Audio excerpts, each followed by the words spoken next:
And speaking of prayer, today is the National Day of Prayer. It's an opportunity for Americans to pray together in faith, and it comes as our nation celebrates its 250th anniversary. Here's Tony Perkins, president of Family Research Council. The founding fathers of our country knew and understood that our future depended upon our dependence upon God. And with all that our nation is facing today, we need to turn back to God, not just in words, but in action.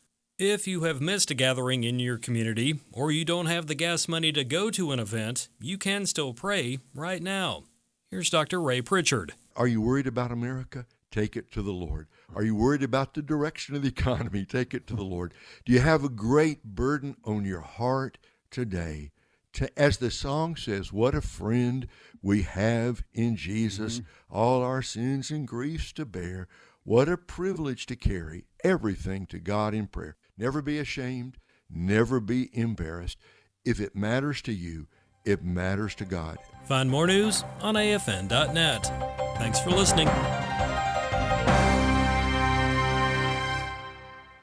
Thoughts of the child you were carrying keep pouring over in your mind.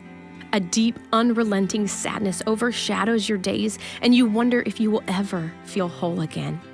There is hope and healing from a reproductive loss. Call the International Helpline, 866-482-LIFE, and talk with someone who has been where you are. Your call is confidential, and we will help you find healing. 866-482-LIFE. Hello, and welcome to the Dr. Nurse Mama Show, prescribing hope for healthy families here on American Family Radio. Here's your host, Professor, Pediatric Nurse Practitioner, and Mom of Four, Dr. Jessica Peck. Well, hey there, friends, and welcome to Getting My Spend Time with You. Prescribing hope for healthy families. Welcome on this Thursday, on this National Day of Prayer. I hope that you were able to get out in your community somewhere, participate in an event, but even if you weren't able to, today is a National Day of Prayer, and you should be praying every single day, but it's good to be praying any day, and especially today. So I hope that you will consider praying for our nation, and if you want to know more about prayer, we talked about this in our 52 Habits for Healthy Families series, which we started in January, and we go 1 through 52, and habit 1, week 1, we started with prayer, because without prayer, without asking God for help, we are in a heap of trouble. Yep, a heap of trouble. And if you feel like you are overwhelmed in trying to face and navigate the challenges of today, then I want to give you a special invitation to the Activate Summit. Now, this is going to be held July 16th through 18th in Tupelo, Mississippi. If you're wondering where that is, that's the birthplace of Elvis Presley. Charming little town, great places to eat, amazing people, not too far from Memphis, not too far from Birmingham. And we would love for you to register by going to afa.net/summit. That's afa.net/summit. Now, I'm going to be one of the keynote speakers there, and I've had so much fun on this week. I was on Exploring the Word with Bert Harper, Alex McFarland. Bert will be speaking there about being a grandparent. He and I had a great time talking about that. And tomorrow I will be on the Hamilton corner. That's kind of a scary place to go, let me tell you, but I'm going to do it. And I'm going to talk to Abe Hamilton because he is just so brilliant on so many issues facing the world today. And I love to hear him speak. He will also be speaking at the summit. And so I'll be on his show tomorrow. We've had Laura Petherbridge on as well, and she's talked about blended families and step families. And I want to encourage you to come if you're able to come. There are also some events for children, so you can look at the different options for different ages, but just such a dynamic group of engaged speakers who are preparing even now to encourage the hearts of those who attend.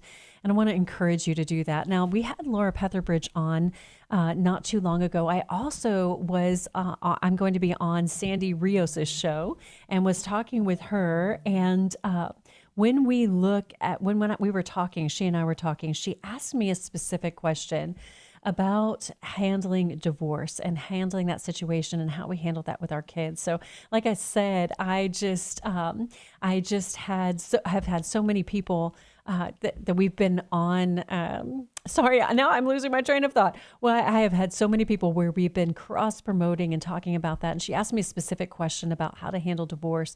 And we were able to talk about that. And that's something that Laura Petherbridge will be talking about at the summit.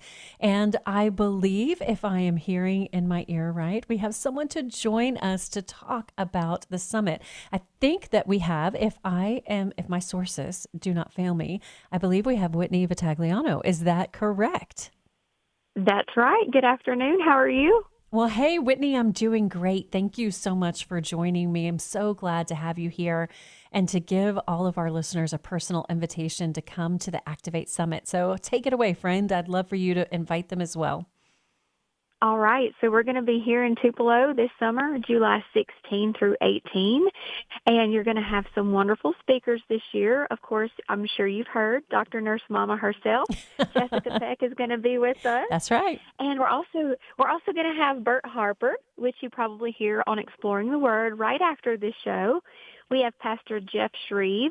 He is the pastor of First Baptist Church in Texarkana, Texas. You also hear him on AFR. And then we have Josh Wood and Katie Faust. They are both with Them Before Us, which is a ministry specific to advocating for and fighting for the rights of children in every situation and putting the rights of children above even ourselves as the adults in the family and in different situations they face. And then we have Laura Petherbridge, which I know you've had her on your show a couple of times, also speaking to a very specific and underrepresented need in the church. Well, that is really exciting. That's a great lineup addressing a lot of different issues that are impacting families today. Whitney, can you talk a little bit more about the specific offerings for kids? Yes, that's a great question. So in our main session, we're going to have 13 years old and up. So our teens will be there with our other adults because everything that we're talking about we feel is very applicable even to those teens. And you know what better time to learn these things and these fundamental truths than in those years of really the formation of who you are as a person and who you're going to be as an adult. But for those younger ones, ages 6 through 12 years old, we do have a separate track for them. So that is going to be a more age-appropriate version of the content we're learning in the main session. So the kids 6 to 12, they're going to be hearing more about what is God's design for marriage and family? What does that look like? And what is your part in that? What is your part in your family right now in honoring your mother and your father? And so those kids, 6 to 12, they're going to be divided into even more age-appropriate little pods. So your 6-year-olds aren't going to be mixed in with 12-year-olds. We're going to have 3 different home rooms. So, for example, we might have ages 6 through 8 in one room, ages 9 and 10 in a room, and then 11 and 12 in one room. So that also helps us kind of just dig in even more and hit home with those kids where they are in their developmental journey. And also ages under 6, those are free. No tickets for those children, but they will stay with their parents or guardians in the main session. And I always try to add a little footnote to that, don't let that scare you away. This is American Family Association, so it's going to be no big deal at all to see families with small children walking around, hearing babies cry in the back. So don't let that deter you. This is a very casual, comfortable family environment. Well, Whitney, my mantra as a pediatric nurse working in a newborn nursery for like 30 years is that a crying baby is a breathing baby. I'm good with that. It's all good. That's right. Everything is good. And I love to hear the signs of life in there. Whitney, one of the things that encourages me about this is that I do think that parents should be co-viewing, co-consuming information. And so often in today's day and age, we see these digital silos in the home where everybody's streaming their own thing, everybody's streaming their own show. And one of the things that really disheartens me about that is that we have so much lost opportunity to talk about what we're seeing, what we're hearing. When everybody would watch the same show, everybody gasps at the same time, everybody cries at the same time, and you say, oh, what would we do? And then you talk about it afterwards. But we're losing some of those opportunities. Another common thing that I hear from parents, Whitney, is that, I don't want to expose my kids to things they haven't been exposed to yet. But you know, Whitney, what I say is, unfortunately, I think to some extent we have to accept the reality of the world that we live in. And while we absolutely should still do everything to protect them from being exposed to things that are not for their good, what better way to expose them to things in the world in a developmentally appropriate way? Mom and dad sitting right side by side saying, hey, we're here. We're going to talk about this. I'm positioning myself as the expert here. I'm opening the door, letting you know that this is not taboo. This is not something that you can't ask me about. I know about this going on in the world, and we can have conversation about it. That is so much better than kids going to AI, going to internet search engines and looking up the things that they hear, because that's just the natural thing of what kids are going to do. If they hear something they don't know, they're going to go to the internet and look at it. So I think this is a great opportunity to really open the bridge for some conversations for families to have. And Whitney, I know you've been working so hard to plan all of this behind the scenes for quite a while, because you asked me about this, I think almost a year ago. This has been on your heart and your mind and your vision for a long time. What are you most excited about? I think, of course, every year is so different, and we have different goals each year. This year, though, I think I'm probably most excited to sort of remind people, the people that will be there, that your marriage and your parenting matters. It's the gravity of the importance of that in eternity is just so heavy. And I'm excited for them to be encouraged that just their day-to-day life that they think is so simple and so mundane is really, really counting. And our children are watching us, and they're learning what we think is most important, even if we're not telling them what we think is most important. And so I'm excited for this to be a time for children and their parents, their grandparents, to be to just sort of focus their hearts and their minds for a couple of days on the same thing, just the importance of where we are right now in our family and what that can mean for all of our spiritual growth in the future. Well, Whitney, I'm going to put you on the spot a little bit, because when you were in Houston for a donor event, you and I had a face-to-face conversation, a really nice talk. And we were talking about I know you're a mom. You are living this right alongside all of us. And you had shared with me something that you had heard here on this show, on this hour, about bedtime. And we had a really good conversation about that. And I was wondering if you might just be willing to share a little bit about your bedtime routine with your kids. And you were just talking about the mundane things. And that's a perfect example of how that investment that you have at bedtime is really going to pay dividends in the long run. Yes, so bedtime it's become a whole thing for us. I we love have it. 5 children, so getting That's a 5 production. children in the You need bed staff. to end of the, it is like the final level. Like defeat this level, and then like you've won the game. So getting our 5 children in the bed, we have a whole routine. So our younger 4, they all pile in a bed with my husband, and they read a book. And so those 4, there were 3 of those 4 are boys, and then 1 is our baby girl.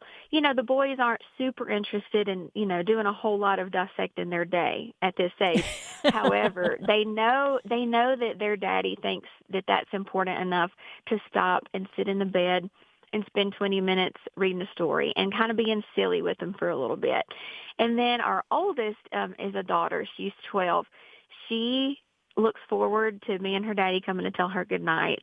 She will not go to sleep until one of us, usually her daddy is the preferred parent, to come tell her good night. So just we love that when she's finished getting ready for bed, she peeks her head out and says, "Okay, I'm ready." And there might be a day where maybe she doesn't do that, but one of us will still be up there to say, "Hey, did anything happen today that you want to talk about? Hey, what was your most what made you happy today? What hurt your feelings today?" So that the bedtime is just a time in our day that things kind of slow down. They kind of get quiet, and it's just a time of reconnect. And I know that these things happen in different points for other families. Maybe it's dinner time. Maybe it's breakfast time. Maybe you're able to sit down and have breakfast together. But I think it's just so important. And we've learned this from you, just to make sure there's at least one point in your day to say, I care about you. I care about your life, and I want to know you. I want to know who you are as a person. Oh, Whitney, I love that. This is one of the things I love about being part of the American Family Association family, because It is so authentic and so genuine. The people who are planning all of these things are living out all of these things in their own family.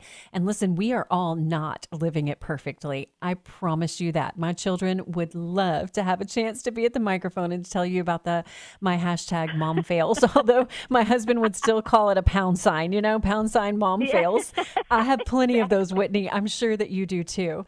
But there is something really encouraging about being in an arena with a room full of parents and grandparents and then people who are invested in the future of the family. There's something really empowering by sitting by somebody you don't know, but looking at them, having a brief conversation and knowing, hey, we have the same goal in mind. We are trying to. We are just doing our best to raise our kids to love God and serve others, and we want healthy relationships. It's so encouraging. Whitney, tell us one more time about the website where we can go to register. Sure. So you can find your tickets at afa.net/summit. We do have a really good discount code that will be happening until May 22nd. May 22nd is the deadline to register. So that code is 50 off, 50 OFF. That will get you $50 off every ticket that you purchase.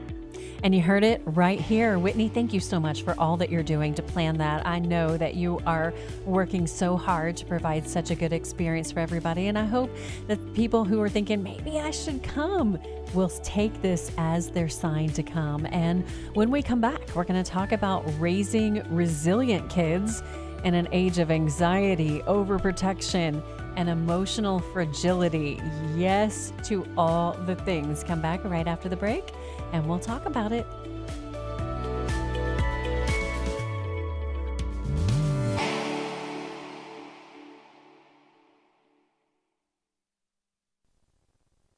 I recall a time many years ago when my wife broke her leg skiing, requiring me to play Mr. Mom for about 2 weeks. With today's Dr. Dobson Minute, here's Dr. James Dobson. My first morning on the job, our headstrong 3-year-old boy began teaching me the rules of the game called motherhood. He followed me into the kitchen where I rummaged through the cupboards with blurry eyes, all the while being barraged with questions. Why isn't the milk poured? And don't you even know where the eggs are? And are you sure you've ever done this before?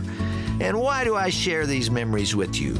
Because if you're a mother raising your kids with love and devotion, you deserve a lot of credit and praise. You may not get applause from your kids, but you deserve a standing ovation from the rest of us. Commitment, dedication, perseverance, these are the hallmarks of a hero, an unsung hero. Happy Mother's Day, Mom. For more information on this topic, visit drdobsonminute.org. The following is a real-life story from Trinity Debt Management. I had a lot of credit card debt, and it stressed me out. But what I thought was a solution turned out to be a problem. I kept hearing ads about debt settlement that seemed too good to be true. And actually, it was. When I called, they told me to stop paying my bills. That didn't sound right to me at all, so I hung up. Later, I found out that debt settlement is bad, real bad. Then I learned that there is a right way to pay off your credit cards. It's called a debt management program from the great team at Trinity. Trinity had a plan. In the end, I paid off my bills, I saved thousands, and I even improved my credit score. If credit card debt has you down, call Trinity at 1-800-788-1813. My name is Heather. Please forget debt settlement and remember Trinity Debt Management. 1-800-788-1813. The enemy wants to destroy anything of God's, especially mankind who is made in God's image. What would it be like if every person knew that they were created in the image of God? We're talking about people loved by the Father, people for whom Jesus died. We have to stand on God's truth. We hear in culture all the time, we need to find ourselves. We need to go find our identity. We are already defined. We are known before the foundations of the world. In His Image is a life-changing film that has helped people break free from the grip of evil. It will take you through Scripture to show the truth, and its powerful testimonies will destroy Satan's attempts to pervert God's perfect design. We now know with the genome of all of the DNA that there is no propensity towards a genetic disposition to homosexual behavior. Watch it for the first time or again with someone who needs to see it. Get the 2-DVD set at resources.afa.net. Oh Lord, I need you now more than ever. Would you put my heart back together? I searched the world till my head hurt just to find out your ways better. Oh, oh, your ways better. Oh, oh, your ways better. Oh Lord, your ways better. Jesus, your ways better. Lord, Welcome back, friends. That is Your Ways Better by Forrest Frank, and that song always makes my day better. I just think about when he started. He used, in case you don't know, Forrest Frank started singing in a little public park in Waco, Texas, and he would sit at a park bench with a sign inviting people to come over and listen to this song and see if it made their day better. And lo and behold, it did. And we're so grateful for his ministry, and someone that I am grateful for their ministry is joining us today. Now, we know that we are raising children in one of the most digitally connected generations in history. And yet many parents, teachers, counselors, they say kids are increasingly disconnected from confidence, from resilience, from things like basic life skills, like talking to another human to order something at the counter. And across the country, educators report children struggling with emotional regulation. They're avoiding conflict resolution. They struggle to make a decision and have independence and even everyday developmental tasks that were once common for previous generations. Now, we say anxiety rates among children and teens continue to skyrocket.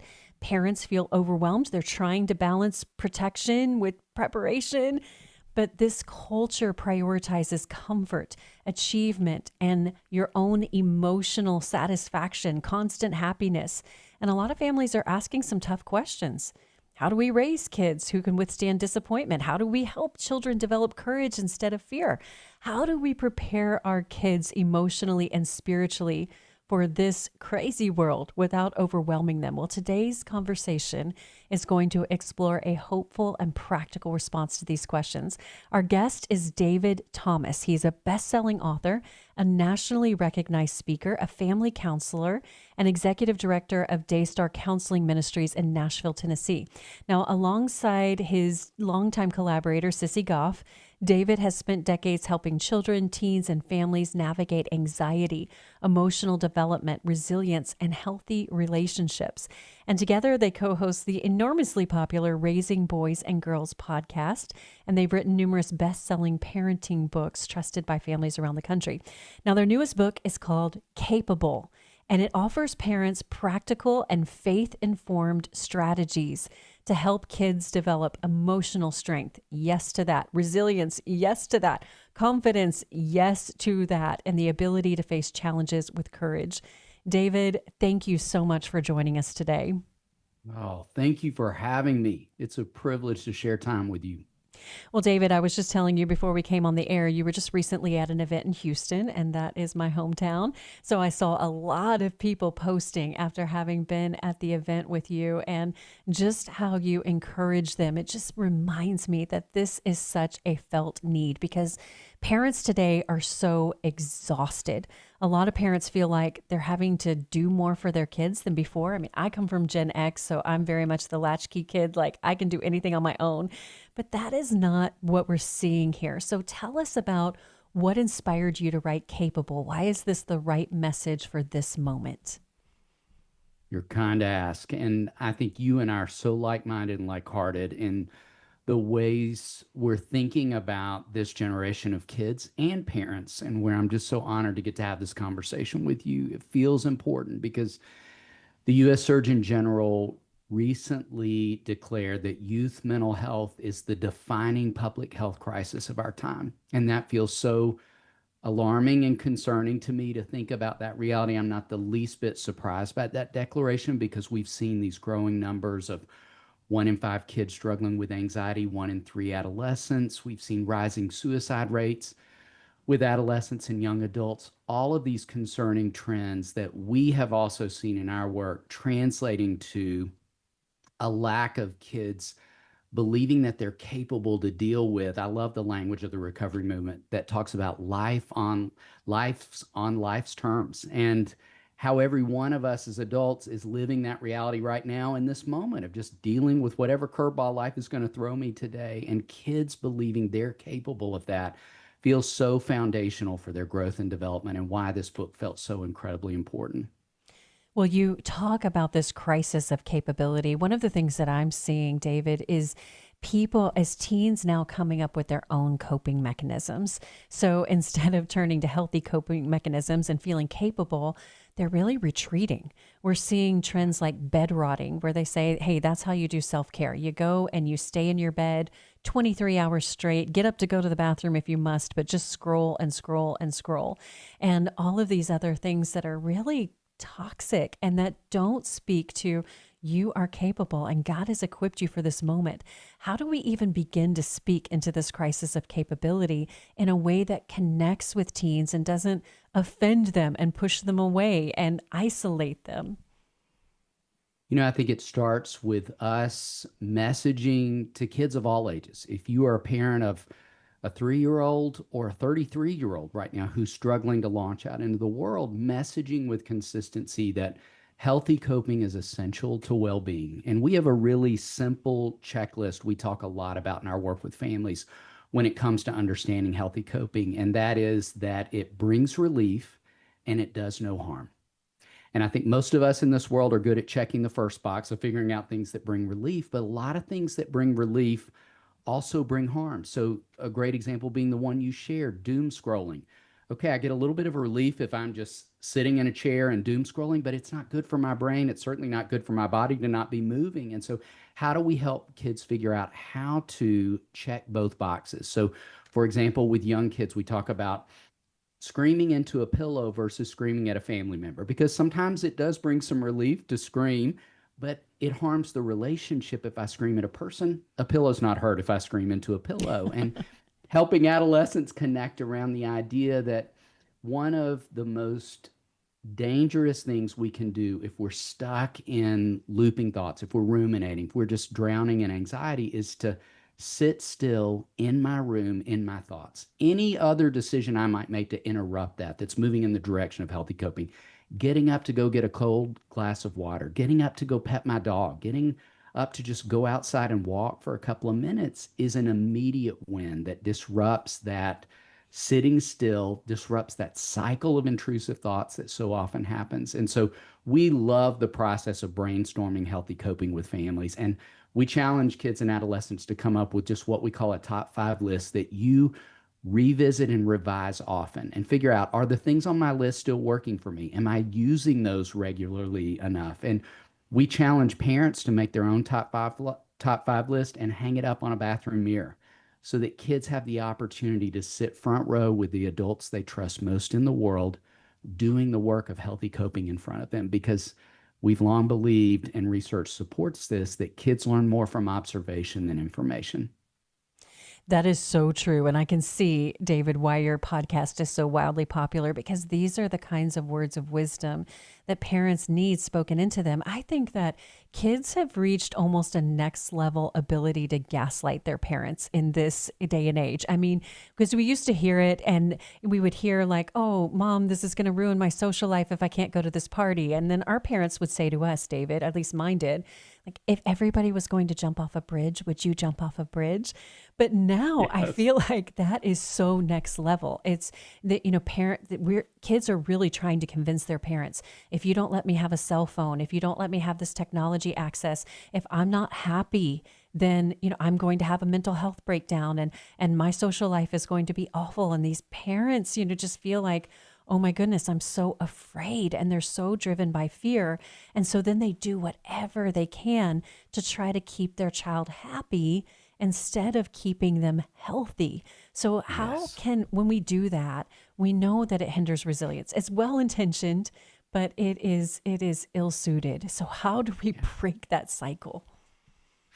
One of the ways I think we break the cycle is, I so appreciated the way you asked the question, because I think we've become a culture that is somewhat obsessed with kids' happiness. That's become a primary target we seem to be moving toward. And we talk a lot with parents in our work about how happiness is temporary and transient. If I were to just pick a day of the week from the past week, I was happy for about 30 minutes enjoying a great breakfast, and then I felt pretty happy last night sitting in the floor petting my dog and having a great conversation with my wife. The rest of the day, I wasn't unhappy, but I was doing the normal stuff of life. I was working, returning emails, running errands. And so if we're messaging to kids that the primary target we want to be moving towards is experiencing as much happiness as possible, we're not preparing them well for what it means to be an adult in this world. And so we celebrate when we experience moments of happiness, but it's temporary and it's transient. And how could we be helping kids be about building the skills to deal with the other moments,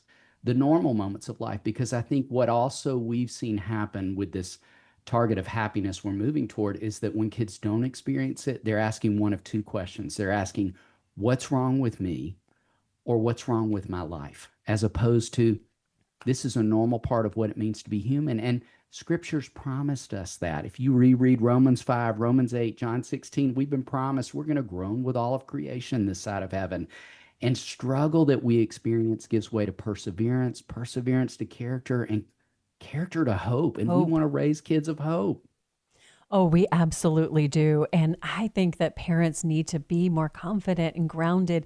And some of that has to do with it's difficult to emotionally regulate yourself, to be able to emotionally regulate your kid. And we kind of just, feed the machine until like it calms down instead of having them regulate to us. Now, David, this is not my professional advice, but my personal experience as a mom. I would have to learn to say to my kids something like this, like, hey, you can fight me if you want on this, but I'm going to stand by my decision because God has given you to me to steward. And right now, at this stage in life, I'm older than you. I'm wiser than you. I have more friends than you do. I have more resources than you do. I have more skin in this game, and I am going to stick it out. And I love you enough to let you be upset with me. So like I said, that's not my professional advice, but that's what I had to learn as a mom. I think another temptation that we have, David, is we want to rescue our kids so badly. And we see this trend in parenting changes where we have parenting like helicopter parenting. It was hovering. And then all of a sudden it became lawnmower, where we wanted to make this perfectly curated lawn. And then we had bulldozer, we're going to knock down every obstacle. But that is actually inhibiting having resilient kids as well, right? Absolutely. In fact, research would tell us that the two most common parenting practices in response to anxiety are escape and avoidance. Rescue is an intuitive move. We see our kids struggling, and let's say as a side note, none of us want to see the kids we love struggle. Nothing about that feels good. We know it has purpose, but it doesn't feel good when we're experiencing it. But if we aren't paying attention to that in the right ways, we'll intuitively move toward escape and avoidance and extracting kids from these struggling moments, as opposed to the movement of allowing kids to experience discomfort. And something you wisely, wonderfully said that I want to go back to is that I can't allow the kids I love to experience the discomfort of life unless I have learned to navigate discomfort myself. And so, to your wise question, if I can't regulate myself, I certainly don't have a lot to bring to the equation of helping the kids and adolescents I love learn to regulate. And so it all starts with the discomfort. And, a great practice I would encourage parents listening right now to consider as a way of taking a step in that direction would be, we love asking the question of, what are two things that you are currently doing for your kids that they could be doing for themselves? And what are two things they could almost do for themselves? And we want you to pull back with all four. So that would be a beginning step to invite some discomfort that also invites some growth that involves a lot of practice. In fact, the definition we talk about in the book is that capable kids have practiced coping and learned competence for life's challenges. And so thinking in those categories would begin movement in the direction of raising capable kids. David, you just said two words together that honestly are a little bit wild there and I think we need to go back to this because parents need to hear this. You said invite discomfort. You didn't say allow it, just like let it happen if it naturally happens. You said invite, right? I did. I Tell want me more parents about to that. consider whatever age child you're parenting right now, what's one context where I could say with certainty they are experiencing some discomfort. They are having the opportunity for growth. They're facing some challenge, and we want that to be the case. And something else I'd say to that is this. We think about all the different ways we're trending, not just toward happiness, but we talk in the beginning of the book about how often we have observed that every correction is often an overcorrection. And I think if we think a lot of parents of this current generation, the ways they were parented, there's probably some overcorrecting that happened out of your experience, that we have swung so far the other direction in a lot of ways that we have started to believe, and we hear evidence of this in the questions that parents ask, that if I allow my kids to experience discomfort, if I invite discomfort, I'm going to disrupt attachment in some way. 30 years ago when I started doing this work, I never had a parent ask me, is it a bad idea to drop off kids at Sunday school if they're really upset, or to send them to preschool if they're really anxious about going? No one ever asked that question. And I'm asked that question with great regularity now. And I'm so concerned that we have started to believe that those healthy opportunities for kids to separate out and experience healthy attachment means my parents can drop me off with safe, trusting adults, and they come back to pick me up, and I can feel discomfort and nervous and all those things, and I'm going to be cared for, and they're going to return. That's the evidence of healthy attachment. But we've started to believe if they're experiencing any discomfort, if they're experiencing any anxiety, as opposed to just knowing, we talk a lot about how nervous is normal. That's a phrase we say a lot in our work. Nervous is normal. Nervous I love it. We're normal. gonna stop right there. We're already at our first break, but I have more questions, and I'm sure you do too. So we will be right back with more from author David Thomas of Capable: How to Teach Your Kids the Strengths, Skills, and Strategies to Build Resilience. You need this. We'll see you on the other side of this break.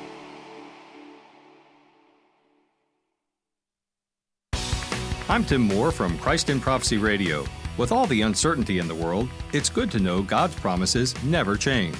That's why each week we examine current events through the reliable lens of Bible prophecy. To hear hope for the future, join me for Christ in Prophecy, Saturdays at 1 p.m. and Sundays at 11 a.m. Central. Find out what's really going on. Saturdays at 1 p.m. and Sundays at 11 a.m. Central, here on American Family Radio. The American Family Association's mission is to inform, equip, and activate individuals to strengthen the moral foundations of our culture. We also support the church.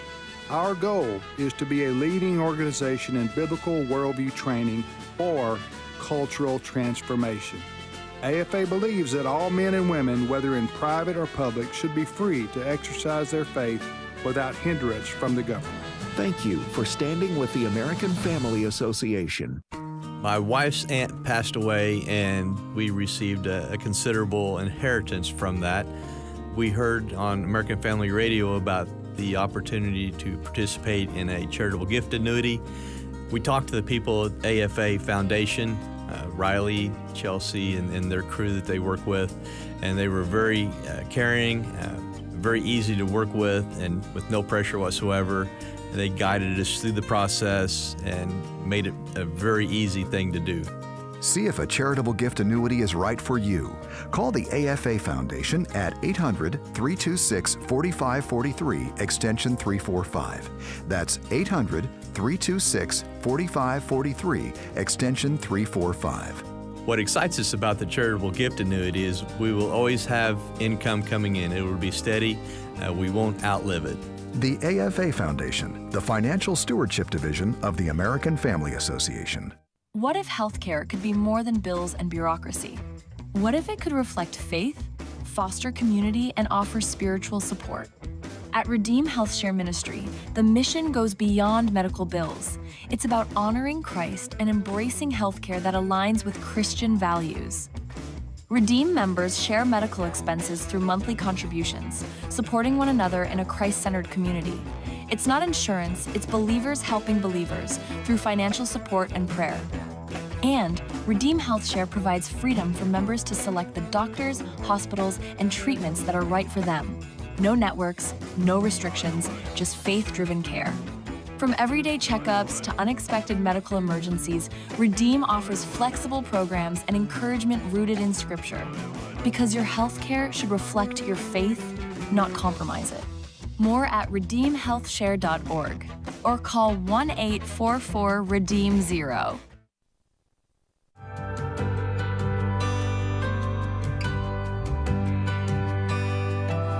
This is my Father's world, and to my listening ears, all nature sings, and round me rings the music of the spheres.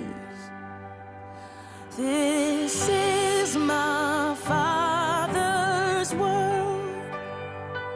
I'll rest me in the thought of rocks and trees, of skies and seas.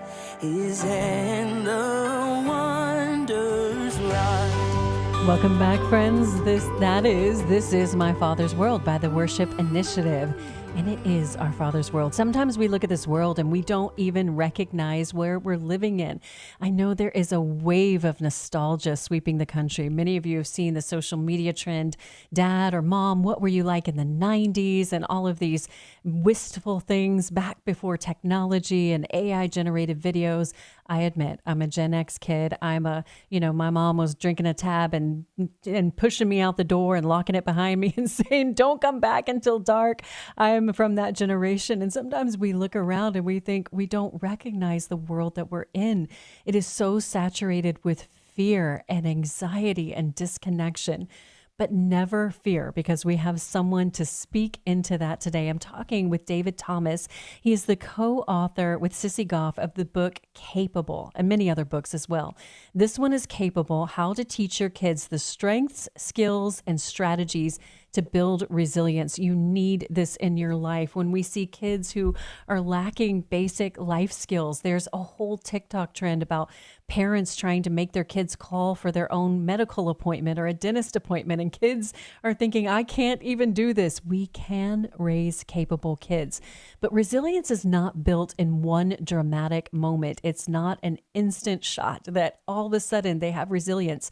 It develops slowly. It is the painstaking work of parenting through ordinary experiences, handling disappointment, recovering when you have a lack of responsibility, healthy risk-taking, emotional honesty, problem-solving, and relationships. So, David, I want to go to this healthy risk-taking, because the way that I see it, when parents are young, we really function as teachers. We teach our kids how to do everything: tie their shoes, chew with their mouth closed, all these things that we've had life experience of. But then at some point we transition to coach. And I think the job of the coach is to make sure the practice environment's safe, help them take healthy risks, pull them back to rest when they're not ready, help them recover when they fail, and set healthy goals. How do we engage in this healthy risk taking? Because even just hearing that word is going to make parents say, I don't want my kid taking risks, but we really do. We absolutely do. We know it's foundational, not only to building resilience, but developing independence, developing a healthy sense of self, so many things. And I was agreeing with you as you were talking about your growing up. You and I had similar growing up experiences, even though I'm obviously older.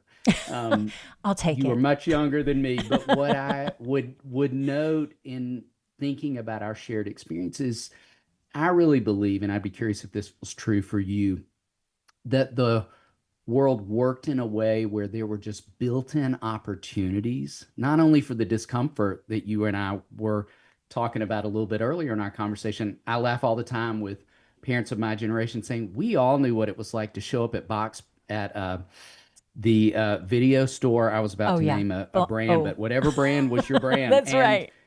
Have your heart set on one particular movie, and that movie was just not available, and the disappointment. And now kids can access any movie in any moment of their choice. And so that's one of 1,000 examples we could share where the world worked in a way that just invited opportunities for all the things we're discussing, but in particular to experience healthy risk. And so I would want to challenge parents there and first saying that I think we're going to have to labor longer in the space of thinking strategically and intentionally about how to invite that into our kids' lives. And secondly, to the wise way you asked the question, how can I attend to my fear that could get in the way of allowing my kids to experience that and the importance of that? And, one of the examples I would table as we think about this concept is that, I've been doing this work for 30 years. On the front side of my work, I don't have a single memory of sitting with a parent who would ask me the question, should I require my teenager to get their driver's license? Oh, And I wow. have that conversation all the time with parents now. Wow. Should I make my son ask a girl to the homecoming dance? Should I require them to go to prom? Should I, these opportunities that involve healthy risks that are so foundational to their developing sense of self. And interestingly, as we talk about dating and driving, those two have a lot of similarities. Kids don't intuitively know how to parallel park a car. That has to be learned and practiced. Boys wouldn't intuitively know how to call a restaurant and set a dinner reservation before the homecoming dance and then sit at the table and find their way through the awkward conversations that happen when we're engaged in the process of dating. And so those things have to be learned and practiced over and over. And they're foundational within the context of healthy risk that we're seeing more kids back away from and more parents unknowingly at times stand in the way of. You've really given me a little bit of a paradigm shift here, David, and I think about the way that the digital world really is geared to work against parents, because you've got the best psychologists in the world employed with the singular task of how do I keep your kid on this platform. I hadn't thought about the physical world being built that way, that it was just better built in. And you're right. Like when I was growing up, you could not wait to get your driver's license. It was a big deal. Everybody went on their birthday. You were there the moment it opened and you were going to drive away by yourself. Like that was it. And now you're right. I see that. I can affirm what you're seeing in clinical practice. I see kids who don't want to drive, kids who don't want to date. They don't want to take that risk. But God has created our brains to take risks because that's the way that we become independent and eventually live on our own. Now, one of the things that you have in this book that's a really helpful tool, I want to go here next, is the 3 C's of capability. I think that would be a helpful thing to go to for right now, for a takeaway. I'd love to talk about those. So the 3 C's are coping, competence, and challenge. And we talked a little bit about the importance of healthy coping a few minutes ago. I would say this about competence. In addition to our world having placed a lot of emphasis on happiness, I think we've placed a lot of emphasis on raising confident kids and maybe starting to believe that I just need to speak that into kids. And I certainly believe in the wisdom and the importance of speaking life into kids and calling out their strengths. But what you and I know to be true is that competence is what builds confidence, and competence happens in the practice. Competence happens in the heart of cross-country practice in the hot of Texas and Tennessee in the summers when kids are working toward a cross-country season in the fall. Oh, yeah. And all the resilience and endurance and perseverance that's built in those moments. I really wish, let's laugh together, I wish there were just a gummy or a vitamin we could give kids and they would wake up with confidence. But it's in the skill development and the hard habits of competence that kids feel confident. So that's the second C. And the third is challenges. And it's the reminder that we all know to be true, that these things can't come to be unless kids experience challenges. And one of the realities, tying it back to the front side of our conversation when we talked about the statistics around anxiety, is that one of the spillover effects of anxiety is that it invites kids into perfectionism and into believing that failure will crush me, as opposed to, neuroscientists agree that failure is a gateway to neuroplasticity. Like failing literally causes our brains to grow. In fact, we have an acronym in the book we love talking about, and it is that fail is a first attempt in learning. And we'd love to invite families to talk more about that so that we're flipping failure on its head and saying it's a good thing to experience. It causes our brains to grow. It even teaches us to learn to laugh at ourselves, which we believe is also a foundational skill to building resilience. And one of the ways I think we can help kids develop there is by not just normalizing failure, but talking about our own experience. I had a hilarious conversation with a mom in her 40s recently who she's so successful in her work world. And she said, David, I have recently taken up the sport of tennis because I have some friends who are into it. She said, it turns out I'm terrible at it. And she said, I was in a group class recently and the instructor started giving me alone feedback in front of all the other folks there, and I found myself tearing up. And she said, I thought, this is not Wimbledon. This is mom tennis. Why am I so teary? And then she said, the instructor said, okay, let's pair up and play doubles.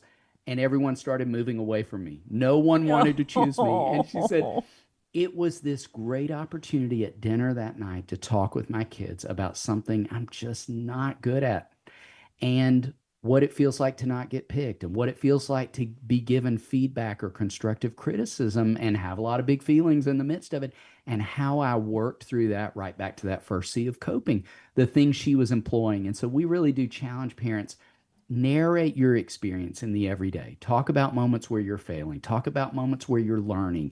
Talk about moments where you're practicing healthy coping that's building competence within the context of challenge.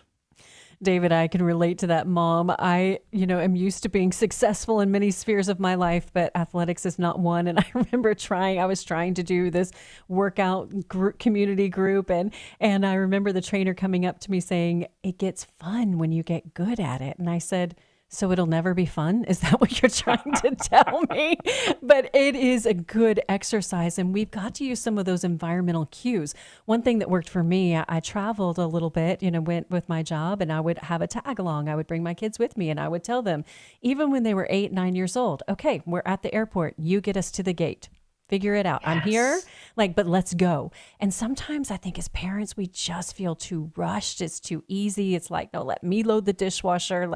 We don't have patience to let them have a first attempt in learning, a failure attempt. Yes. And some of what you were talking about in narrating our lives is having the emotional vocabulary to do that. How do we talk more about how we use that narrative to help them develop that emotional vocabulary and then regulation?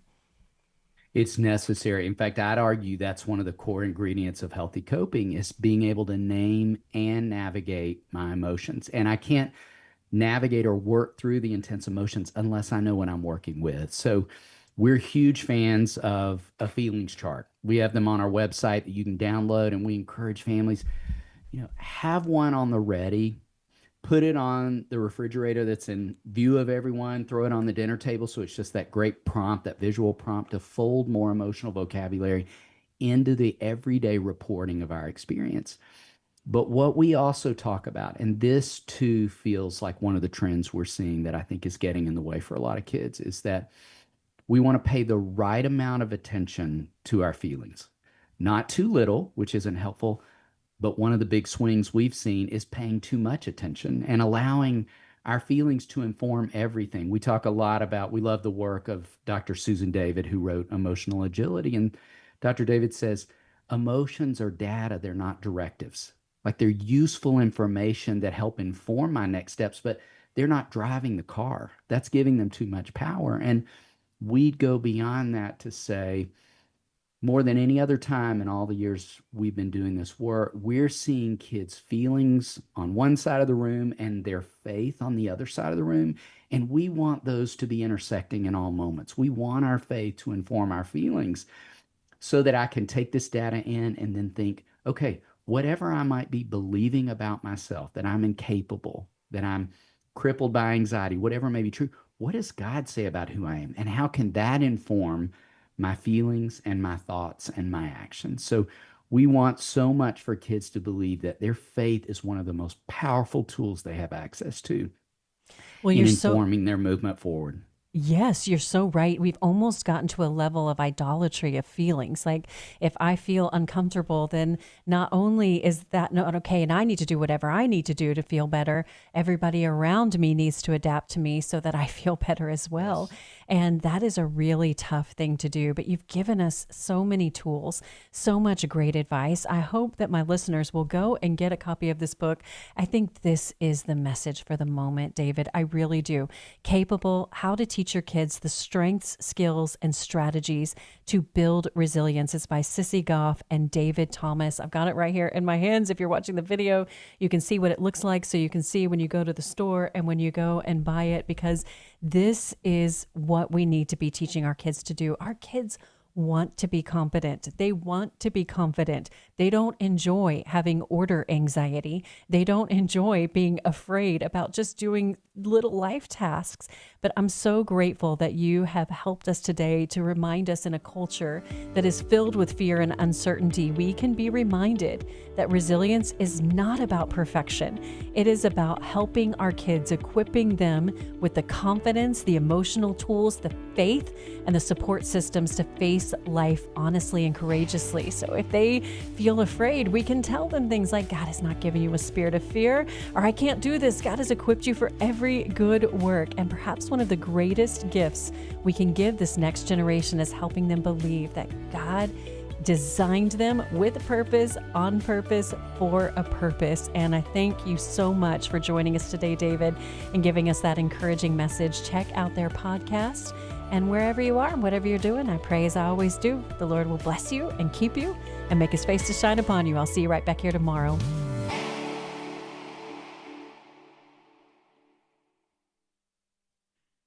The views and opinions expressed in this broadcast may not necessarily reflect those of the American Family Association or